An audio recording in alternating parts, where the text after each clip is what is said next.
Hey guys, so I just want to make a really quick video on this because to me this is very important. I'm super excited for this, and I just want to make a quick little rundown video, my thoughts on it, of this news. So basically, earlier today, Promo Bricks released an article detailing the first details on the new 2023 Indiana Jones sets. This has been kind of semi-confirmed over the past few years, so now I would say that a lot of people trust Promo Bricks. I'd say it's a pretty reliable source, so I am very excited to hear that there's some details coming out on these new sets. Now, specifically, 3 of the sets have details, 4 of them have price tags, the other 4 there's only the set number. So in total, it's going to be 8 sets.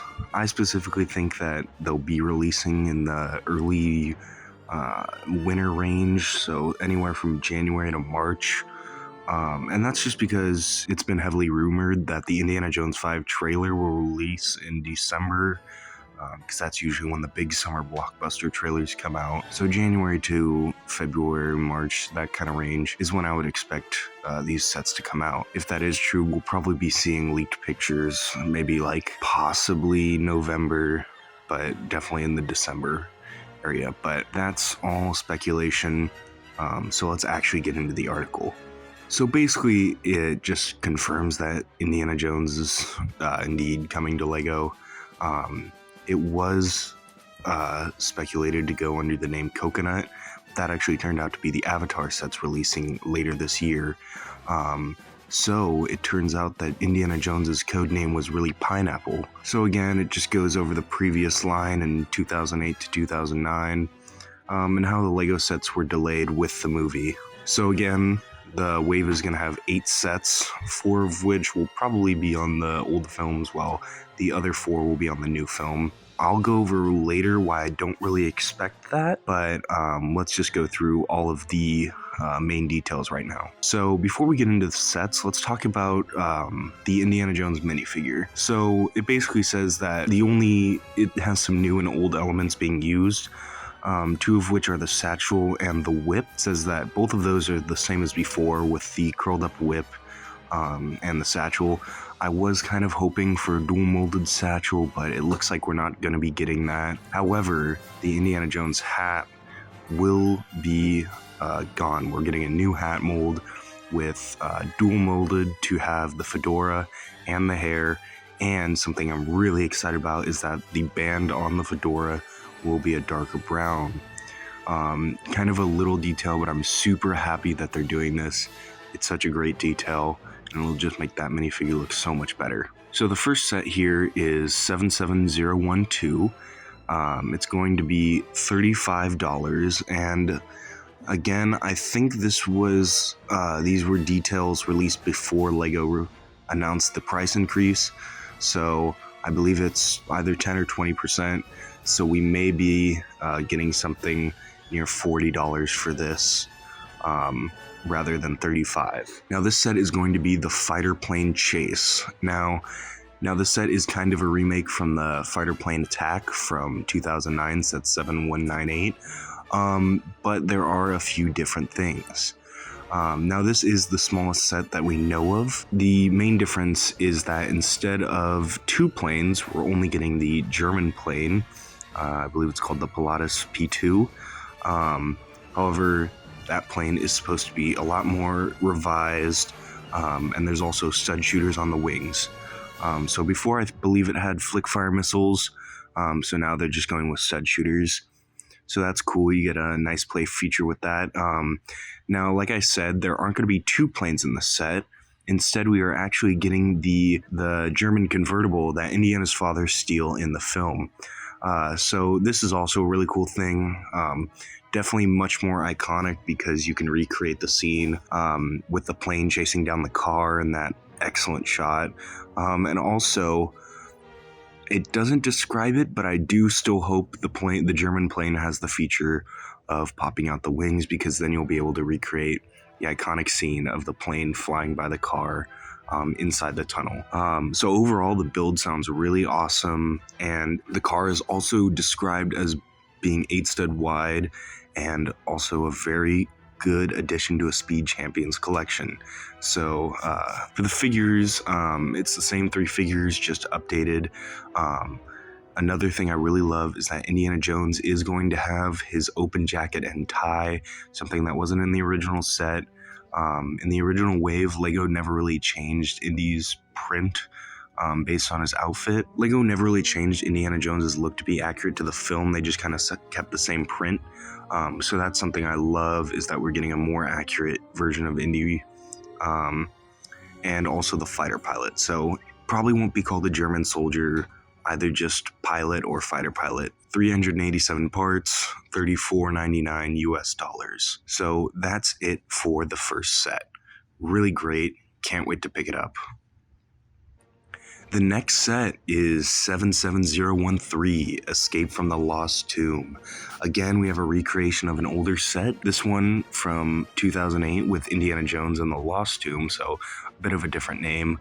But this is also another great set to choose. I understand why they chose this for Raiders of the Lost Ark. Really, all the iconic scenes from the film do have Nazis in them, and I think LEGO's trying to do their best to not include specific soldiers.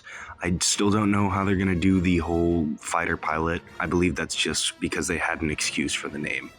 But back to this set, it is going to have 600 parts and retail for $39.99, so a really good deal for you people who love price per piece. And it's actually going to have 4 figures with Indiana Jones, Marion Ravenwood, Sala for the first time, which is really great. And it's also going to have a mummy. So I assume the mummy is going to have some sort of a coffin so that you can recreate the scene where after Indy smashes into the wall and Marion and Indy climb through, Marion runs into all the skeletons. So who knows how that's going to look. It's nothing described like that in the article, but that's really what I believe. So it's going to be about 24 studs wide, and it's described as very similar to the one in 2008, but less big panels, and it's supposed to look a lot better. And it also doesn't need big stickers. The statues of Anubis are also supposed to be not as simple and also much larger, which is also great. And presumably you have the feature where one can tip over and knock over the wall. It's also described that in the center of the scene is a golden ark, under which is the Ark of the Covenant. So I expect that the ark should look a lot better than the one in 2008.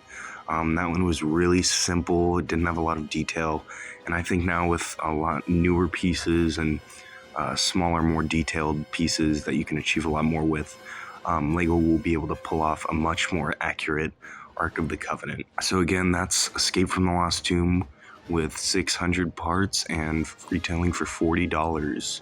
Alright, so the next set, which is the biggest one that we know of with details, is going to be 77014, The Temple of Doom. So this is actually another remake from 2009 with the same name, but this one is going to be around $80 US, and it's also going to have 801 parts.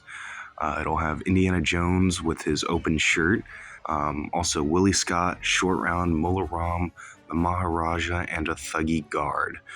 It doesn't say whether or not the Thuggy Guard we get is the one that Indy fights on the rock breaking machine or just a regular temple guard. I assume it's just going to be a regular one because the big Thuggy Guard is a little too gruesome. Also the Maharaja, which is great. We haven't gotten that figure before. I don't know whether or not it'll be in the red outfit we see in the palace during the dinner scene, or in the black outfit during the scene where Indy fights the big guard. It doesn't say, but I would expect the one in the black outfit, because that would be just more accurate. Now, it says that the set looks much better than the predecessor. In the center, you have the temple on a raised pedestal. I assume it's not going to be as tall, but it's also built on an orange, trans-orange base, so kind of a lava-looking base. Now, also, we get the statue of Kali as well as the skull underneath it, which holds the 3 Sankara stones. Again, this is a lot more detailed than the previous version, because that version you didn't get the big statue, you just had the skull. And also a great feature is that you can use a light brick behind the stones to make them glow. I'm super excited for this. This is going to look awesome. Now, it also says that it has the opening trap door in the film. Don't know whether or not this is going to be super accurate or just like it had in 2009 with the little flap. The set also includes a gray roller coaster track behind the temple, and it says 2 minecarts can drive on the rails. And this is something that I don't really know how I feel about it. I'm super glad they included the minecarts, but again, a roller coaster track, I don't really know how I feel. I know that the roller coaster sets themselves are super awesome, but really the thing I'm worried about is the actual minecarts. I don't know how those are going to look, or how if they're going to make a new mold for the roller coasters, because I just don't want to see that weird blocky thing on the track. I feel like that's going to be really inaccurate.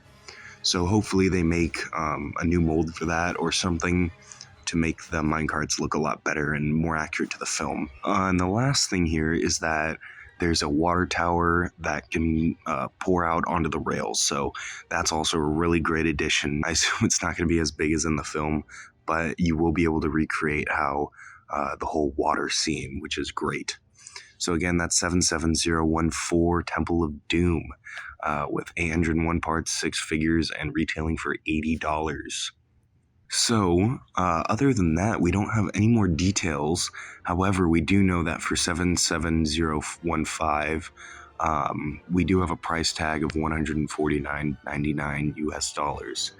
So, it says in the article that it could be for Indiana Jones 4, Temple of the Crystal Skull, but I don't really think so, especially with the popularity of that film and most people ranking it as the worst one. Again, I don't think it's a bad film, but I don't think it deserves like the biggest price tag of the 4 films. I do have an idea for that, but I'll come back to that later. So it also says that the 4 other Indiana Jones sets from 77016 to 77019 will most likely be based on Indiana Jones 5, but there's not that much information, so it's all speculation. So with that all out of the way, I want to go back and just review it and say all my thoughts on it. So with this leak, it's making me super excited. I'm so ready for this to come out. I've been waiting a long time for them to bring back Lego Indiana Jones. And the 3 sets that they described sound awesome, especially with the price. Really hoping it wasn't going to be super expensive, and from what we see, it looks like it's going to be that way. So no super expensive things, and I'm really glad that they were able to well, I don't know it for sure, but hopefully they'll be able to pull off some really great looking sets with some great play features with these prices. Now for that $150 set. So really why I don't think it's going to be the Temple of the Crystal Skull is because I don't think Crystal Skull is going to get the biggest set. Now, I've heard from some people they think it's going to be from Indy 5, because usually they want to give the biggest price tags to the newer films. But actually, I have another idea for this. Now, I got this idea from my friend who said that he thinks it's actually going to be a D2C set of the Lost Idol Temple. And this just sounds like an awesome idea to get another, a big, like, UCS style set of that iconic scene from Raiders with the boulder, the idol, everything in there. Who knows, maybe we'll even get Jock's plane. Personally, it could be anything, and I just don't really think it's gonna be the Temple of the Crystal Skull. Now, also, I don't think that Indiana Jones 5 is gonna get 4 sets. Now, I have 2 theories for the 5 unnamed sets. So my first theory is that we have, of course, the D2C set, and that's gonna be some sort of iconic scene from one of the original 4 films. And then you have 4 unnamed, no description sets. Now, I do think that one of these will be Kingdom of the Crystal Skull, and then we'll also get 3 sets from the 5th movie. And I feel like that is a great way to do it. It helps provoke interest in the movie that's coming out. Then there's also this other idea I have. So personally, if we get 4 sets from the new movie, and these are releasing in the January time, which just makes sense based on we're getting a leak this early, I don't think they're going to be able to make that many sets just from a trailer. For example, with Kenobi coming out, we got just 1 set from that, technically 2 if you count the BrickHeads. I mean, that was a really popular show. People were super excited for that. We only got 2 sets, and the show is still out, and we still have no plans to get another one. And another thing, Andor, we already got a trailer for that, and we only got 1 set out of it, set to release in the summer, I believe. So really, I don't think just seeing a trailer is going to be able to crank out 3 sets, just because it would spoil too much of the movie with named characters and all that business. So my second theory is that we are actually getting no sets from the 5th movie until later on in the year. Now, I don't really know how I feel about this one either, because it would be great to get 2 sets from every film, but also I feel like it wouldn't make sense for them to do an Indiana Jones line after a new trailer comes out and not do anything on the 5th movie. I don't really know how I feel about either of these 2 theories, but one thing's for sure, I definitely don't think we're getting 4 sets of the new movie in January. Now, who knows, they may delay some of these sets till later in the year, kind of like they did with the 2021 Star Wars wave, like how they delayed the Imperial Shuttle. But again, we just don't know what's going to happen. All we know is that we're getting 8 Indiana Jones sets, 3 of which are from the first 3 films. Either way, I'm really excited for this. I can't wait to go and pick these up. So tell me what you guys think about this. Are you excited or not for these sets? How do you feel about the 5 unnamed sets? And what do you think's going to happen with them? So that's basically it for this video. I'll see you guys in the next one, and I just can't wait to pick these up.